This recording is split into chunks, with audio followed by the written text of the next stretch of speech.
What is up, true crime world? You're listening to Luminol on the Wall. I'm Becky. And I'm Bevy. And today's case is a classic case of murder for hire, where everything is caught on a hidden camera. But the word of the day is deny, deny, deny. This is the case of Michael Dippolito. Listeners' discretion is advised.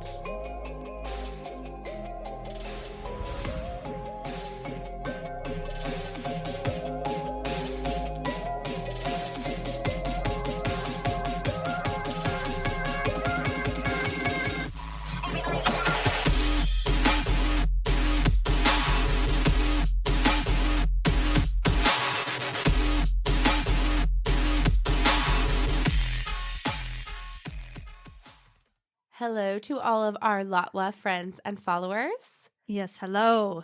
Don't harsh us. We are trying to make LOTW happen. Stop trying to make fetch happen. I was just going to say that, Bev. Stole the words right out of your mouth. Damn it. Well, today I just wanted to give y'all a reminder. Download our weekly episodes on whatever social media platform you are using. And give us a follow, rate us on Spotify or Apple Music, Amazon Music, or what have you. We would love the feedback. And with that being said, Rebecca, shall we get into it? You're not even going to talk about my boxing match? Holy shit. Wow. What am I to you? Oh my Nothing. gosh. Did I accomplish anything? I guess not. I am honored that I mean that much to you, that me not talking about it just like ruins the whole experience for you, Becky. Yeah, it's like I did nothing.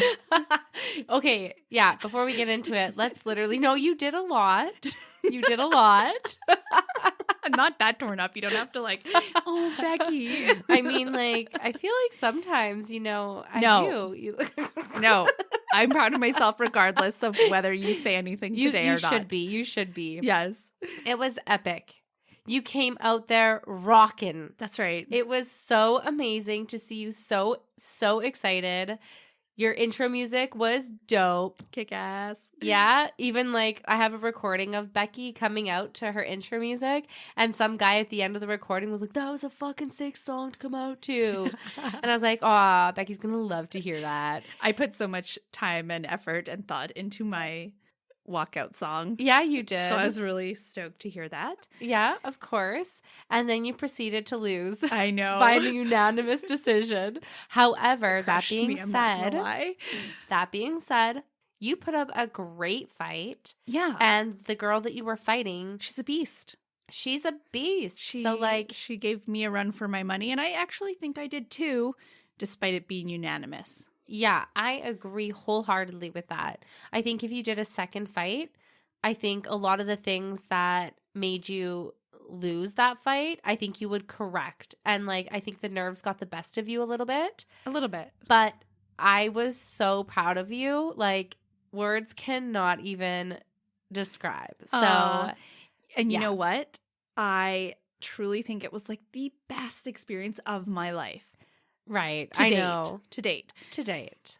I've never felt like more proud of myself and like badass. You were so badass. And like, I took those punches so well. Yeah, you did. Like, I feel like I bounced back so quick. Like, I just felt good about myself. Yeah, you never once really like had a moment where it was like, whoa, that was a lot. Like, there was a lot of people who got knocked good and were like, it was hard for them to recover, and you just, that wasn't the case for you. No, I just need to be more aggressive. I should have landed more shots of my own. Yep. But, you know, I learned that for next time, take this experience and roll with it. Yeah, you did great. I was thrilled to be standing in the crowds cheering you on, truly. Yeah. You know what? The whole time, I didn't hear my coach saying anything. I didn't hear anyone saying anything except Axel. Our brother. I just heard, fucking punch her! Yeah, he was yelling that. Yeah, with some other things. And I'm like, I swear I'm trying. My arms feel like freaking lead pipes right now. Like, you're trying so hard. You're like, this is me trying. Yeah, you're like 3 rounds of keeping my arms and my hands up by my face. It does a number on the shoulders, right? Yeah, and like just the effort to punch. Like, it's so much hard work when you're in the ring. Like, sparring is easy in comparison. So it's kind of a shock while you're in there, but hands down. I think I would do it again. I love that for you. And actually, I would recommend every single person in the world to try it at some point. It's very liberating. I know. And I just like literally saw you with this spark and this joy that I haven't seen in a while. Not saying you're like a miserable person, but like there's something different when someone's working towards a goal and like growing as a person and learning new things that just gives them this like light, you know? Oh, for sure. And you've had it. And I hope you carry that forward despite like not having a boxing match coming up, because it was, as someone who loves you dearly, was like so nice to see. Well, thanks, Bev. You're and welcome. I have to say, in regards to like fitness, Yes. I understand why you're saying that, because it actually, like, you and me, we've been working out a really long time. Yeah. And, you know, some years are better than others. Mm-hmm. Sometimes you're working towards something and sometimes you're just Going working through the out motions to stay healthy and, go through the motions. Yeah. But truly, when you set a goal for yourself and you're working towards it, it really just is so exciting. And that's when I think fitness is the best. You know, it's not totally mundane. agree. And it was just nice to feel that again. I talk about fitness a lot in my life and in my day-to-day work. And to have something that really kind of like lit a fire under my passion. Exactly. It was just so great. And I've had like the best 2 months of my life. Awesome. I'm so happy for you. Thanks. And maybe we should post your fight online for all of our listeners and our viewers to see, because it was awesome to see. Becky, don't close your eyes and act embarrassed. It was epic. Anyone would love to see it.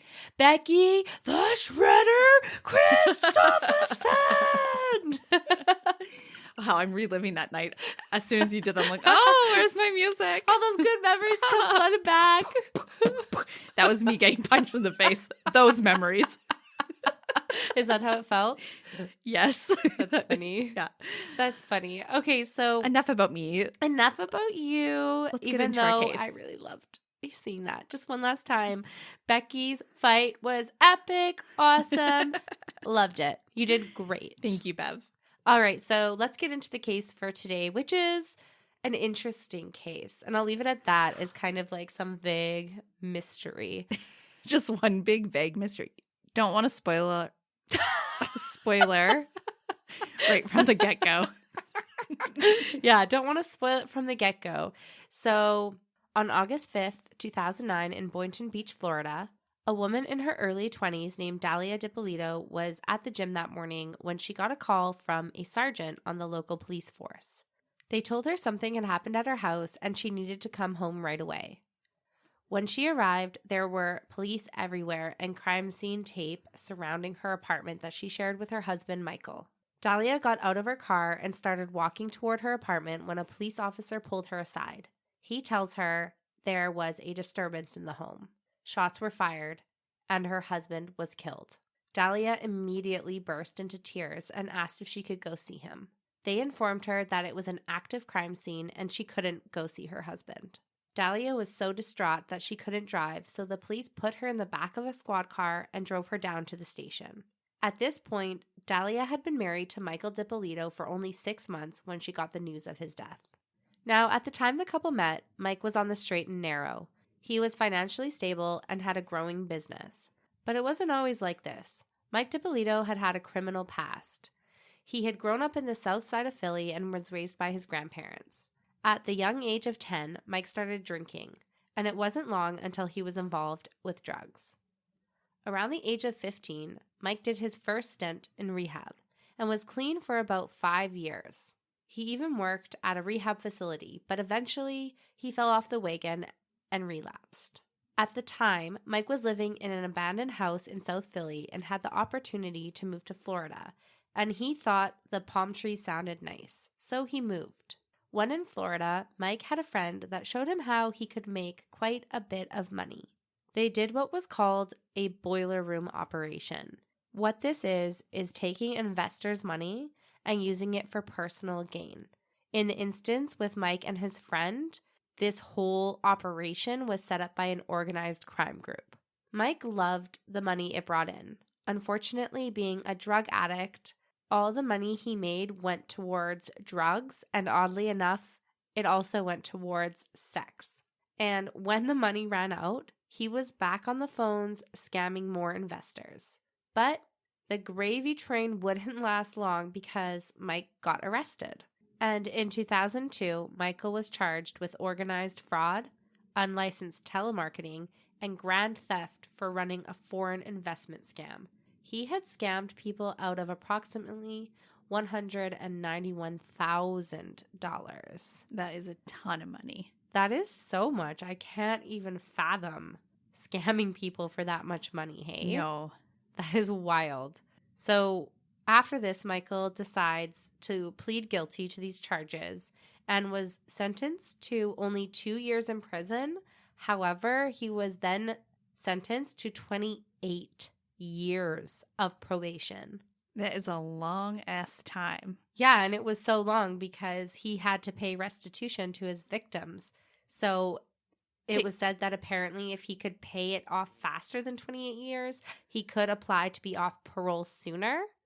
But that is why it was such a long period of time because, as we said, $191,000 is a lot of money. Yeah, and it said they wanted to give him like a fighting chance to actually pay it off, right? So they thought 28 years, you could probably pay that off if you work really hard. Yeah. And holy. On top of that, Bev, he actually, part of his plea was to help give information against the other crimes committed at a higher level. Right, because it was an organized crime, so they're like, you can give us info on the big guns. Exactly. Wow. Interesting. So when he's finally released from prison, he was determined to change his life around. He had stopped using drugs and began a career in internet marketing. And he was working hard to pay back his victims and build his own wealth at the same time.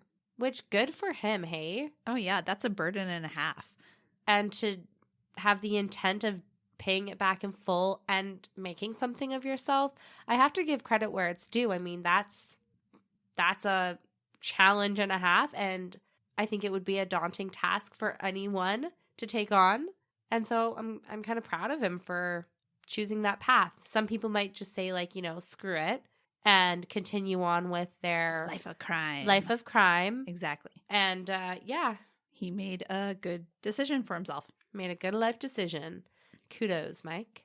Now, in October of 2008, Mike had called an escort service, and it was then that he met Dalia.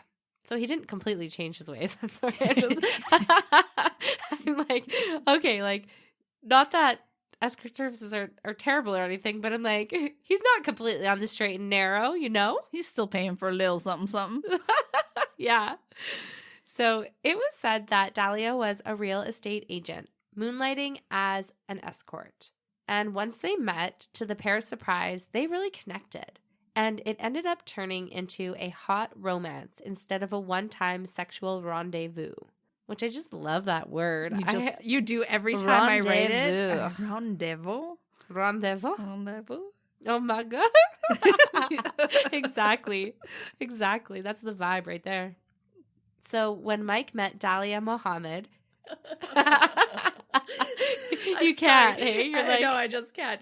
I feel like every time you say that word, you turn into like a French woman. A rendezvous. Oh, yes, Craig, a rendezvous. Yes. Why did I think mouse?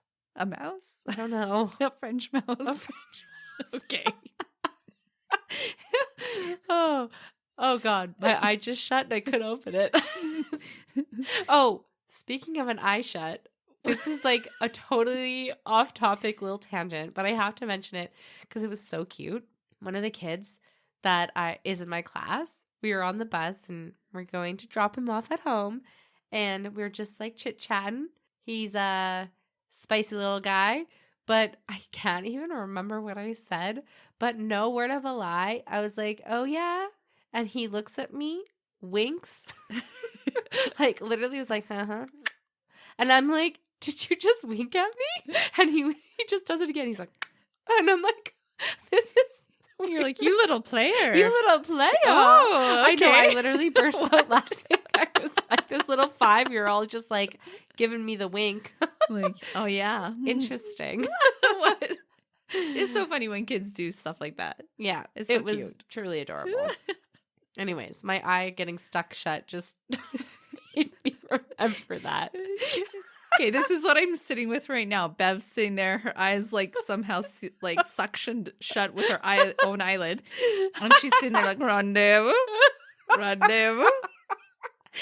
Oh, wait, I can't open my eyes, rendezvous.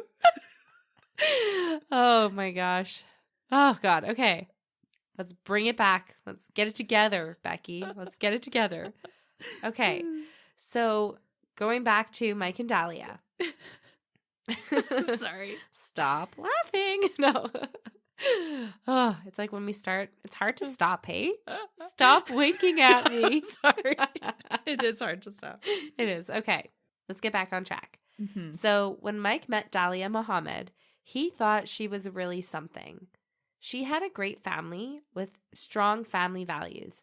She had gone to Catholic school growing up, and Dalia's grandfather was a huge part of her life and had been highly involved in her and her siblings' upbringing, giving them a really stable environment to grow up in. So not long after the couple started dating, Mike told Dalia about his past. He was upfront about the details of his criminal past and his drug use. This didn't seem to bother Dalia. It brought them closer, and their connection was said to be really magnetic. And they began dating. They had so much fun together, and sparks flew. Initially, when Mike and Dalia met, Dalia had a boyfriend, and she had been traveling back and forth between Florida and California. However, eventually, Dalia became so fond of Mike, and after spending a night at his place, she just never left. It was around the same time that Mike had saved up enough money to buy a townhome in cash, and still had a good chunk of change left over, too. Not long after the couple had been dating, they went down to the courthouse, and on February 2nd of 2009, the pair were married. This surprised their families because they had only been together for 4 months. But they were happy, and Dalia involved Mike in her family, and they welcomed him with open arms. Mike loved being a part of a loving and caring family. This gave Mike a sense of security. All seemed well in the first couple weeks of their relationship, but one night there was a knock at the Dippolito's door. It was Mike's probation officer and a handful of police standing there. They had gotten a call that he had been dealing illegal steroids and drugs from his house. His house was then raided, but they never found anything. At that point, Mike had been on parole for about 6 years, and this was the first time that something like this had happened. The police even found this weird because Mike had not changed anything in his life that would make anyone concerned about him violating his parole. Mike was concerned and shaken after this incident. But fortunately for Mike, his new wife was very supportive and understanding. Dalia even insisted that the couple go on a romantic getaway to Palm Beach to ease his worries.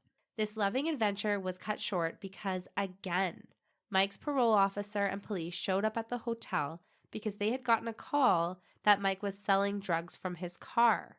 So he allows them to search his vehicle, and once again, they find nothing. Mike was rightfully concerned because he had no idea who was doing this to him. Was it someone from his old life that he left behind? Regardless, these back-to-back incidences left Michael rattled. And I don't really blame him, Bev, because with his plea deal, he got a really short sentence and the long-ass probation. And if he were caught breaking any of those conditions, he was going to jail, and not just for like a couple months. It was going to be years and years, I think 15. Whoa. So he has a lot to lose if this is true. Exactly. And he's worked so hard to change his life around, so that would make someone real mad, you know? Well, obviously, and he must be thinking that somebody's out to get him. I would be. Yeah, of course. It's just highly suspicious with especially like 2 instances, right? Yeah, and they were like back to back. Of course. So nerve-wracking, terrifying. The guy's rattled. For sure. Not too long after the beach incident on March 29th, the Dippolitos had been leaving a restaurant after dinner and had been greeted by another handful of police officers. They had received their 3rd anonymous tip, and this time when they searched the car, they found a small bag of cocaine behind Mike's spare tire. Mike started to panic. He for sure thought he was going to jail. He was so worried. Mike pleaded and begged with the cops to not arrest him. He told them he was being set up. Shockingly, the police agreed. Something seemed fishy, and they just didn't want to arrest him, so they let him go. And they did, however, confiscate the drugs. Well, of course. But how lucky for him, hey? Yeah. And if you are just thinking of the 3 instances all together, it's like the first attempt failed because nothing was found. The second attempt, probably whoever is like tipping on him. That was the weirdest way to say that. But whoever's giving these tips, the second one they give, they're like, okay, this one will probably stick because it's the second one. And then the third one, all of a sudden there's like now drugs on his person. Like that will for sure do it, right? It does seem very intentional by whoever is sending these anonymous tips. And it also feels like it's the same person. Oh, I would be thinking that too. After this third incident, Mike was just mortified. He was also a little paranoid, and he went home and searched his whole house because if someone planted drugs on his car, they could also probably do it at his house. But luckily, Mike found nothing. He really thought that someone from his past who he had maybe screwed over was out to get him. And I think that's a really realistic thought he may have because he ultimately turned people in. You know, he told their secrets. And in the crime world, that is absolutely frowned upon. Oh, 1,000%. It's called being a snitch for a reason, right? Snitches get stitches. That's right. So after all of this, Mike was just so shaken and so scared that he could end up back in prison that he decided to change the land title on his house to his wife's name. He didn't want to lose everything he had worked so hard to get over the years. Now, on July 31st of 2009, police get a call, but this time it was not an anonymous call. It was from an old friend of Dalia's. His name was Mohammed Shihada. He had known Dalia for many years, but was concerned because Dalia had told him that Mike would beat her and was abusive. Mohammed had recommended that Dalia contact the police about Mike's abusive ways. However, Dalia Dippolito had an alternative plan.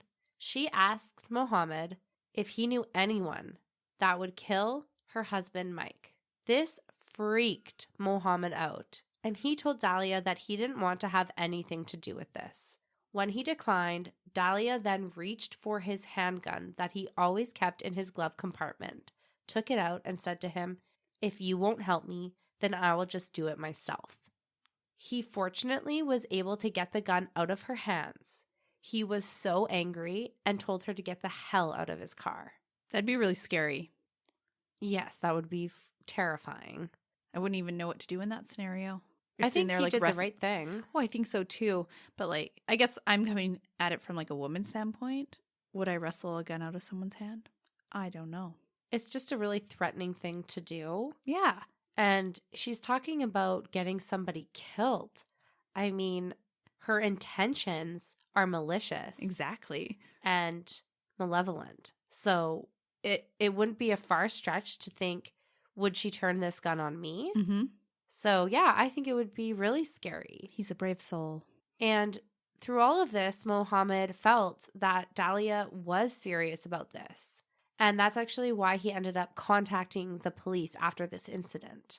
Now, with this information, the detectives wanted to make sure that this was real. So they had Mohammed meet up again with Dalia. They had fashioned Mohammed with a wire and had also put a camera in his car. When they meet up again, Mohammed tells Dalia he knows someone who can help facilitate Dalia's wishes. Within this conversation, Dalia told Mohammed that this was the only way out. She said that her going to file for divorce was not an option. She said, like, he will come after my fucking ass, period. And she had thought that because of his criminal past, he would have no problem getting someone to kill her. Which is kind of funny to me when I read that because he actually, like, he wasn't, okay, as a criminal, he committed crimes, but they were, like, for fraud.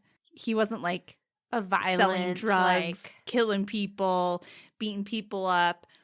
Yeah, it was money fraud. Yeah, he just needed money to supply his drug habit. Right. So I kind of find it funny that she's just so fearful of him. Well, I mean, I think pair the criminal history, which kind of speaks to just like A mentality. a certain type of mentality and like maybe morals that are a little bit skewed from maybe the standard citizen. But Yeah, you good pair point. that with her claims of abuse, it might add to her fear.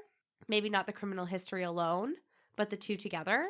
So the real question I'm kind of pondering at this moment is, was he abusive or not? Is this all a ploy, like for Well, ulterior yeah. motives? Well, I can tell you that throughout their whole investigation, there is absolutely no proof that Mike was abusive towards her. Right. And he adamantly denies it to this day. Okay, so there's that. Anyways, she claimed to Muhammad that she wanted to beat him to it, meaning, Kill him. yeah, kill him lest I be killed myself, basically. Mm-hmm. Muhammad had told her that it would be $5,000 and that she had to give him $1,000 right up front as a down payment for the hitman. And Becky, on that video, Dalia gets out of the car, goes and takes out the money and brings it back to Muhammad. She also gives him photos of her husband and a picture of their townhome. With that alone, Bev, you know she is absolutely serious. 100%. There's Yeah. no going back from that, No. right? Mm-hmm.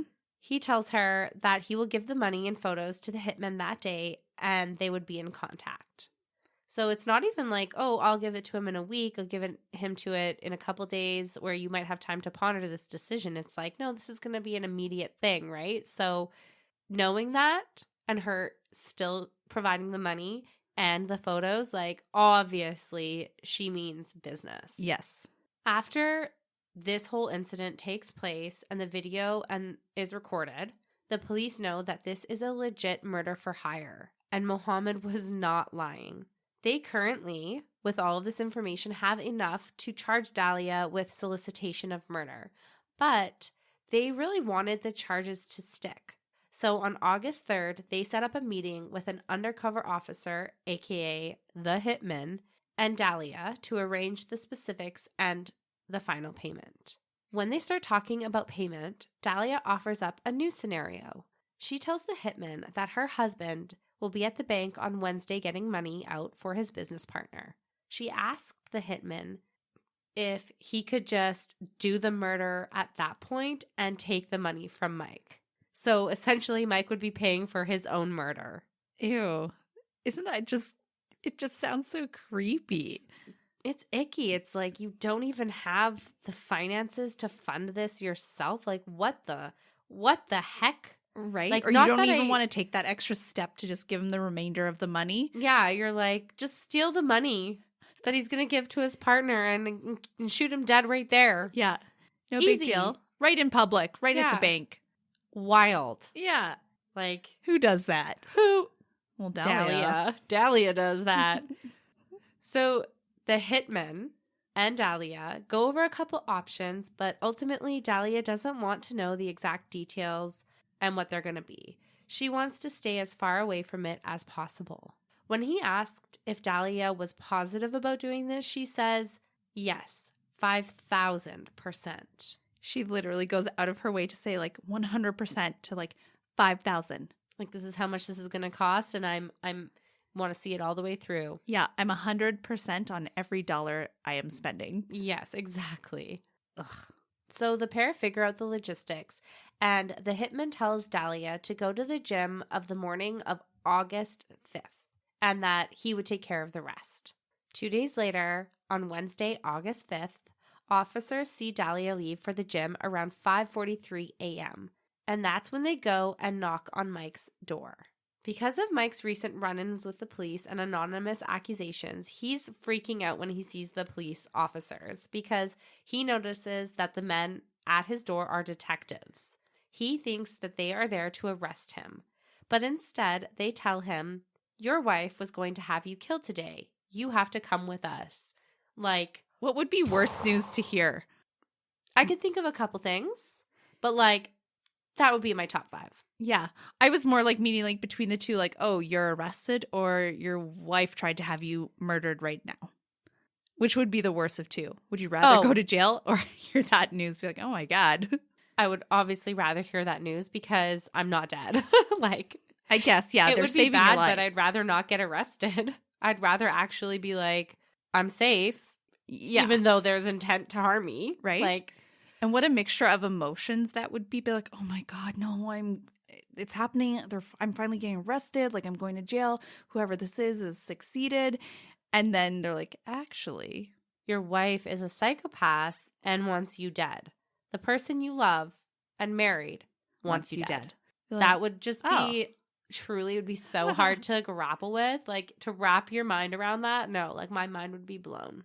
So at this point, they give Mike only mere minutes to collect a few things, and then he's whisked away. That's right. They got a crime scene to set up. Well, yes, the investigators proceed to set up a crime scene outside the Dippolito's home, which you said it first, but when you told me that this is what the officers did, I was like, holy crap, like, this is some maniacal, crazy shit that these officers are doing. I love it. Yeah, they're like, you tried to kill someone, and now let's just fuck with you. Yeah, like, I'm just kind of like, oh, I kind of enjoy that. What's really interesting about this, though, is that the police department actually were filming, the show Cops? Yes, yeah. They were filming that day, and so this was all caught on the TV series. Oh my God. Yeah. Isn't that is nuts? Cool. I know. I mean, like, yeah, that's cool. I like it. Diabolical. I like it. Did they do it for the show? Like, did they do it for dramatic effect?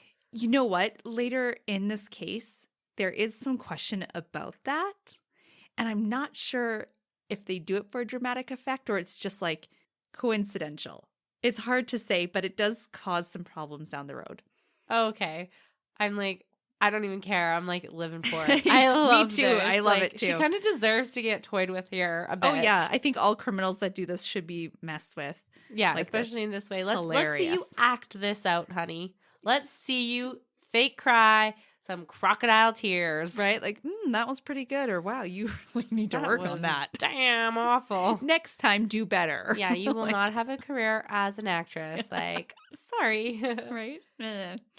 So they mark the Dippolito's home with crime scene tape, marked vehicles, and a bunch of officers. And less than an hour after Dalia had left for the gym, at 6:33, investigators called her to tell her that there had been an incident at her home and asked her to meet them there. When she got there, the investigators tell her there was an incident. Shots were fired and her husband was killed. She broke down just like any grieving wife would. She asked officers if she could see him. They told her that she couldn't because it was an active crime scene.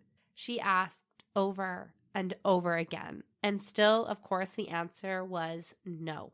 Dalia was so distraught, she was unable to drive herself to the police station, so the police put her in a marked car and took her down to the police station and placed her in an interrogation room. Investigators start asking her if she knew of anyone that would do this to her husband. She tells them that her husband was into shady things and that he may have a lot of enemies. She also tells them about the anonymous calls and the drugs, explaining the trouble it's caused him. Little did Dalia know that her husband was sitting in the room next to her, watching the whole thing. As he's watching her explain this, he realizes how blinded by love he really was, and that all those calls and setups had been made by his wife. This was absolutely devastating for Michael. It's also devastating for me, like, just hearing that. That is such a huge betrayal. I really feel for him in this moment because, you know that, like, someone was out to get you and it was literally the person you're sleeping next to every night. Your brand new wife, who was, at the same time, she was being so supportive of him.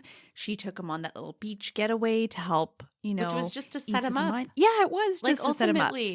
That's what it was about. Yeah. It wasn't to actually give a shit about him. It was to set him up. Exactly. What the heck? I know. Nasty. So now detectives can only go along with this charade for so long.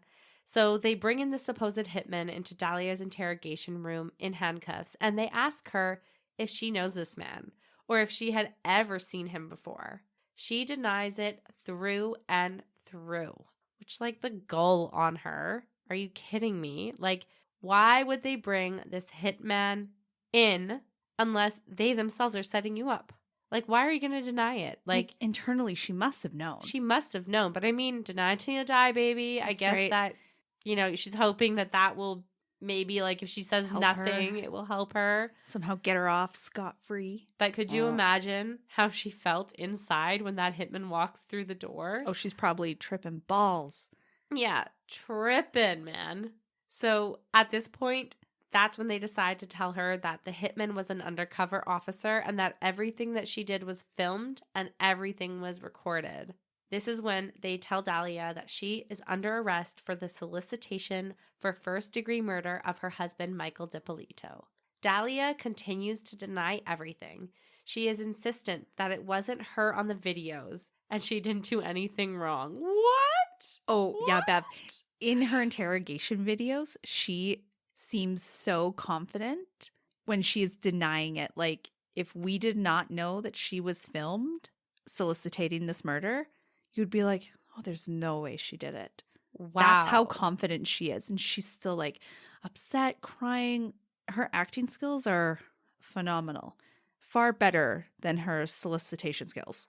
It's almost like she believes her own lies to the point, like, how she's coming across is honest and truthful because she's truly deluded at this point. Like, Exactly. I didn't do it. No, not me. I couldn't have. No. So as the officers are putting Dalia in cuffs, they bring Mike to the door. And Dalia asks for Mike to come and talk to her, but he wouldn't. She hollers and pleads with him to not believe anything because it wasn't her. She tells him that she loved him, but Mike could not be fooled. He saw the videos and heard the recordings. He knew it was his wife. After Dalia was taken away, Mike stayed back to speak with investigators. He told them he had never had so many things go wrong in his life as he did after meeting Dalia. He told them about all the calls to the officers, the searches of his home and car. And a little while later, Dalia actually calls Mike from prison, and she tries to convince him that all the videos and recording he had seen were not her. He could not believe the level of delusion that his wife was in. And bingo, there it is. Exactly. Like, she is quite delusional at this point, right? Yeah. Like, she's at risk of losing it all, and she doesn't want to face the reality of what she's done. Right? I don't know too many people that would just flat out deny after video and voice the recording. recordings. That wasn't me. It's like, come Oh, on. really? Then who was it? Explain that, someone Dalia. just, your lookalike. What are they called when someone looks, your doppelganger. Your doppelganger. Oh, did your doppelganger just try and kill your husband pretending to be you? Was it your doppelganger? That's the conspiracy of a Wow, lifetime. that is so much more believable than what actually happened. Yeah. You're right. You were innocent. Yeah. Like, just drop it. Becky. Drop it. You were so, like, get over yourself. Drop it right now. Woo! Oh my God. I just got, like, the future Becky as a mom. Like, whoo! That was a little scary, Becky. Don't mess with me. That was funny.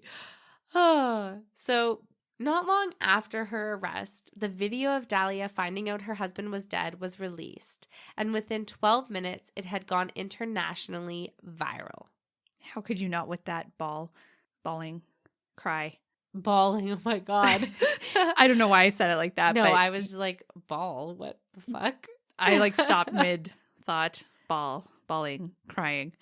And There now it I'm is. You're like, explaining you got it there. again. You got there eventually. Yes, Just I took did. a couple tries. Yeah. So obviously we know from what you had said earlier is that the reason that they had this film was because of the show Cops that was being filmed when this all went down. Mm-hmm. I can imagine it went viral too because people are going to be like analyzing the shit out of her reaction, right? Like, When I showed you the video, we analyzed the shit out of it. Yeah. It's like the officer didn't even finish saying killed before she was like, ah! Her hand was like vibrating and shaking, convulsing. you know? So it seemed like an over response. Like Becky and I were talking before we started recording here today. Like if we found out news like that, I think the first and normal reaction, I can't say normal because everyone's reaction to this kind of stuff is different, but like what I think is a common reaction and something that comes to like the forefront of our minds is like disbelief. No, you're 100% lying to me. Like, yeah, you like, just what don't are you accept talking it about? right away. Yeah. You're in shock, right? Totally. It's weird to kind of all of a sudden immediately go to like 0 to 100. just screaming, crying before the cop even fully finishes his sentence about telling you what happened to your husband, right? Oh, for sure. So it kind of seemed like she was known already and anticipating this and like had practiced the response. So anyways, I'm sure a lot of people in the world were doing the same thing we just did. Mm-hmm. So fast forward to April 26th of 2011 in West Palm Beach, Dalia was on trial for soliciting her husband's murder. The prosecution showed the jury about an hour of video of Dalia meeting with believed hitman as well as Mohammed. They believed that this alone would prove her guilt.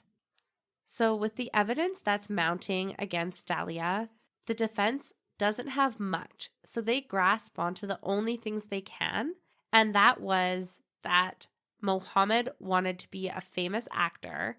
And so Dalia and Mohammed had set up this whole thing, meaning that Dalia was not actually soliciting her husband's murder, but rather she was acting. In fact, the defense said that Mike was in on this whole ruse so they could become reality stars, and that it was no coincidence that everything ended up on camera. The defense explained that Mike went off script and thought this would catch more attention if the police and media thought this was a real murder-for-hire plot.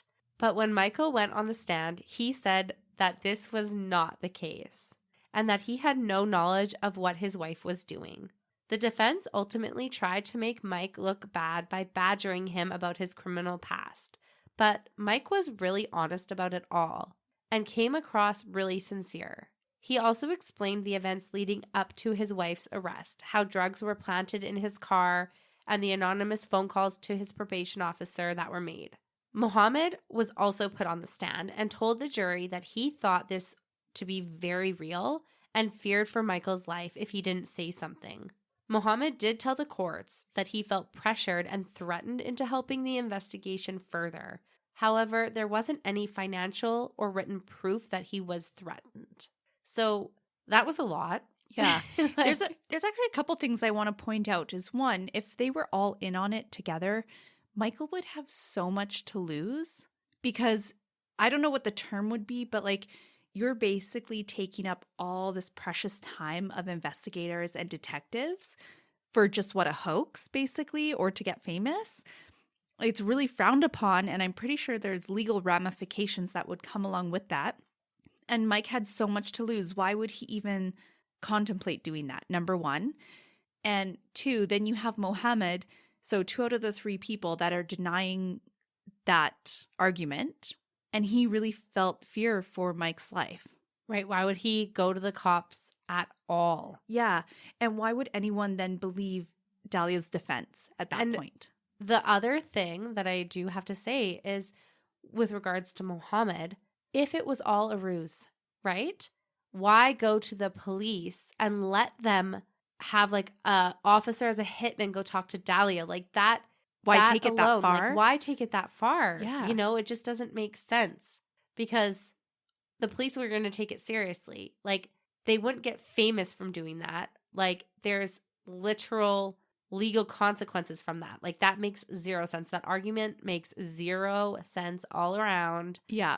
So, yeah, I'm seeing right through it. And I'm sure the jury does too. Like, there's no way any juror would be like, yeah, makes total sense. Check, check, check, check. Exactly. I can see how that would be like the only straw they can like hold on to though, because of the cops episode, right? So to kind of think that there's already TV crew filming, I see how they can kind of latch onto that. That makes sense. But not that it would actually like translate to being a real hoax. Like in the trial. Yeah. Yeah. So I feel as though it's a little silly. Yeah, it's like, oh, I'm a reality star, but I'm going to spend time in prison. Woo! Dream!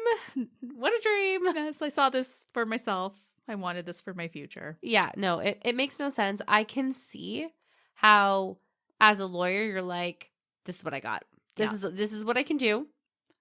Cop show, reality stars. This is the only thing I got. It is literally the only thing I got. You're literally on video, like, soliciting your husband's murder, girl. Like, yeah, this is us going for broke. Yeah. Like, we know this ain't a winning argument, but we have to pretend to do something for our client. In this case, try. So, like, this is what you're gonna get. The defense even went as far as to bring in a computer specialist to testify that there had been searches for reality TV casting and VH1 casting in Florida to prove how obsessed Mike was with stardom. The defense team even stated that Mike was setting up plastic surgery appointments to modify his appearance to look better for the cameras. However, there was nothing to actually prove this theory. So they're reaching. Yeah, they're reaching real far. They're trying. Yeah. Kudos to a defense team that is doing their best. Yeah, sure. But, yeah. No proof. Complete speculation. Theory. Bullshit. Okay. So the jury was also shown text conversations that Dalia was having with other men. It showed that she was sexting and using them to call in the anonymous tips about Mike. This is a great piece of evidence because it doesn't really connect at all to the defense's theory that Mike and everyone was seeking out like stardom, because the intention behind that would only be to really destroy Mike's life. So that kind of speaks to and proves the prosecution's side. Exactly. And it also speaks to Mike's story as well. And it shows where Dalia's head is at. She just wants to ruin Mike's life for her own personal gain. Yeah, has evil intentions towards this man. Yes. So on May 13th, 2011, Dalia Dippolito was found guilty. And a month later, Dalia was sentenced to 20 years in prison. Ooh. And in October of 2011, just 3 years after the couple had met, Michael Dippolito was granted a divorce. Thank God. Could you imagine having to stay married to that woman? No, that would be torture. That would be freaking torture. Torture. Yes, torture. Torture, my darling, torture. Torture. So, in addition to him getting this divorce, Mike also had to fight through the courts to get the title on his house changed back to his name. Because remember, he had changed it because he was so fearful of losing it. Mm-hmm. And eventually, he was successful in doing so. Thank God. He paid cash for that thing. Exactly. And he worked hard. So yeah. I'm glad it's not in her name, someone who tried to kill him. So what is even more wild about this story is that it just doesn't even end there. No, it doesn't. Right. So a couple of years later, Dalia Dippolito's 20-year sentence was thrown out, and she was granted a new trial. The reason for this was that during the initial jury selection, one of the jurors had told the panel that she had read that Dalia had tried to spike her husband's beverage with antifreeze and kill him. The Court of Appeal said that this would have tainted the juror and possibly the whole entire jury pool. At that point, a new jury should have been selected. So Dalia was granted a new trial, which resulted in a hung jury. The reason that there was a hung jury was because in this trial, the defense argued that the Boynton Police Department was more interested in their debut on the show Cops than investigating the crime. And I think at this point, the prosecution may have not done their best because all the video evidence the police had of Dalia soliciting her husband's murder was made before the show was filmed and contracts had been signed. Right. So although maybe that's a valid argument that you feel the police department was too hung up on the show and their celebrity status, we'll say. But at the end of the day, they still have all those videos showing that she solicited the murder and paid for it. Before the cop show was even in play. So I just don't feel that the prosecution maybe did their good full enough job Yeah. at that point, right? Because it shouldn't be a hung jury on this one. evidence. No, there's no freaking way. No. No freaking way. At least it was a hung jury and not like innocent. Oh, because thank she God, deserves time. She definitely deserves time for what she did. Yeah. Yeah, at least there's a silver lining. Yeah, absolutely. And I can maybe see how the theatrics of the fake crime scene and getting Dalia's reaction to the news may have been for the cameras. Like we had said it earlier. Yeah. Was it dramatic? We're living for it. We get it. But it wasn't based on false information. And that's the key here. Exactly. So after this second trial, a spokesperson from the TV show Cops said that they had no involvement in the investigation. But at the end of the day, it created enough doubt for the jury to be hung. And because of this, a third trial was set for 2017. What I find interesting is that once the initial case, where she was found guilty and sentenced to 20 years, was overturned, Dalia was allowed to remain in custody under house arrest at her mother's home. She remained under house arrest until the third trial began. Within her time under house arrest, Dalia became pregnant and gave birth to a baby boy. What's wild about this is that, one, she was on house arrest for quite a while, clearly long enough to have a child. Right. But she also still had a looming trial over her. And I find that it's so irresponsible for her to have a child because she doesn't know if she's going to be guilty or not. She could have this baby and then be in jail for the next 20 years. Yeah, for like the most critical time of her baby's life. Yeah, like your child will be an adult by the time you get out. Exactly. Do you want to live with that? Obviously, she's okay with it. Yeah, or it was an accident, whatever, but like at least do happen. Things do happen, but still, like, I think it is irresponsible. I agree with you. I would be taking precautions. Right. So now we're into 2017, and Dalia's third trial begins. And in this trial, what is craziness, Becky, is that the jury got to hear from Mohammed that Dalia confessed to him that she had tried to spike her husband's Starbucks iced tea with antifreeze. And with Dalia's accusations of domestic violence, paired with her confession that she tried to kill her husband with antifreeze, and now the solicitation for murder that she's telling Mohammed, he truly feared for the safety of Dalia as well as Michael. And that is why he ultimately went to the cops. Well, exactly. And I love that they were able to introduce this into this third trial because it showed her pattern of Dalia trying to get Mike out of the picture. You know, the anonymous calls, planting the drugs, spiking his drink with antifreeze, and then his solicitation. For murder, exactly. So I'm really happy that they were able to add that into their evidence this time around. I agree with that wholeheartedly. In this trial, they were also able to show that there was no evidence of the Boynton Police Department threatening Mohammed to go undercover. That's right. They had no, they didn't threaten him financially. They didn't threaten him with him being arrested. I think what was more threatening to him was that he had to be a part of bringing his friend down, and that they were like, we need you to be a part of this. And I think rather than them actually threatening him, he just felt threatened in general to do that, because it's like, shit. Yeah. I don't want to do this. Right. And they ultimately needed him. They were probably pretty assertive, be like, dude, you just admitted this girl asked you to kill her husband. Exactly. We need your help. Exactly. That is what I think he meant when he felt threatened. Yeah. So good that they were actually able to show that there was no evidence of what you just said. That's right. So after hearing all the evidence and testimonies, the jury came back after only 90 minutes and found Dalia guilty of soliciting the murder of her husband in the first degree and was sentenced to 16 years in prison. And in late 2019, Dalia's defense attorneys tried to have the Supreme Court hear her appeal, but in February of 2020, they denied to hear it.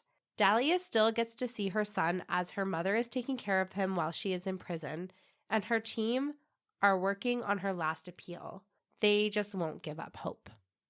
But Dalia Dippolito is set to be released on August 24th, 2032. So she will be 49 years old at the time of her release. And you know what's kind of funny about that is if she had just stuck with her first original sentence, she would have been out a little earlier than that. Yeah. She wouldn't have her baby, and she wouldn't have gotten to live under house arrest for a while.